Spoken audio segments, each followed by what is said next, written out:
All right, first grade art students, this is going to be a demonstration on drawing a landscape. And as we talked about in our lesson, landscapes are drawings or paintings or photographs of land, and that could be any kind of land.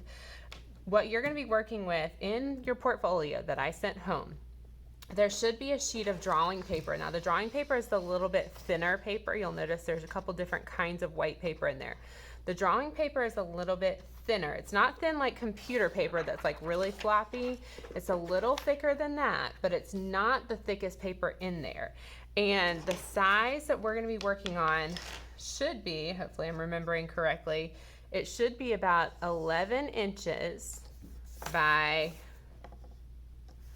14 inches. All right, so if you want to ask mom and dad to help you measure that or pick out which paper from your portfolio you need to work with, it should be the sheet of drawing paper that is 11 inches by 14 inches.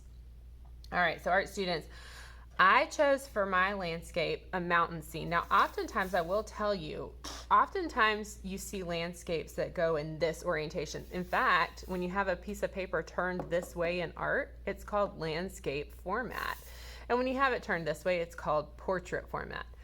I'm gonna do something a little different for mine. You don't have to do this. I'm gonna have mine in portrait format because I am using as my inspiration a picture that I took in the mountains a couple weeks ago, and it was just a really neat picture because you could see all the shapes of the mountains and how they overlapped each other as they got further and further away, or I suppose really overlapping each other as they get closer and closer would be correct. But it showed the shapes of the mountains in a really nice way.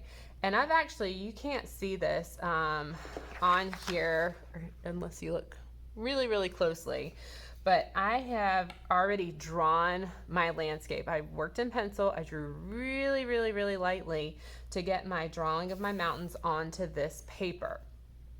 Now, I'm going to be going over this with a Sharpie. You guys should have a Sharpie. I sent them home in the portfolios that went home during the pickup. So you should have a Sharpie to work with. If for some reason you don't, working with a black color pencil will be fine, or even if you don't have black color pencil, using really heavy pressure with a regular pencil will work as well. But hopefully all of you have that Sharpie that went home in those portfolios. Keep up with them. You're going to need them. Hopefully you'll have that, and then once you have a light pencil drawing of a landscape, you'll be able to go over it in Sharpie. It is helpful to me to actually look at pictures. Like I said, I looked at a picture to draw my landscape. So maybe you want to go on Google Images, and maybe you love the beach, and so you want to Google a picture of a beach to be able to see what that type of a landscape looks like. Maybe you are like me and you love the mountains and you want to look at a picture of the mountains. Maybe you want to go out in your backyard and you want to look at your backyard and draw that as your landscape. Any of these things will work. You choose the kind of landscape you want and draw it on your paper, either in landscape format or portrait format. Although for most of you, probably landscape is going to be better. Like I said, I'm just doing something a little different today. And then once you have it drawn lightly in pencil, you're happy with your drawing, then you're going to go over it in Sharpie.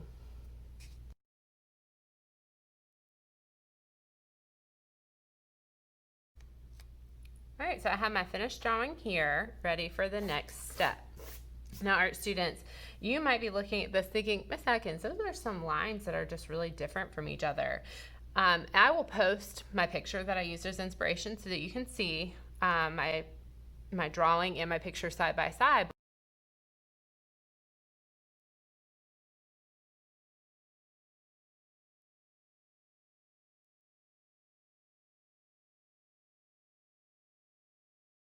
One thing you're going to notice is that the mountains that are close, you can really, really see the texture of the trees. So like I don't have them drawn right now, but in my picture, there's a lot of texture of leaves in here from all these trees, and you can really see how the top of the trees are real bumpy.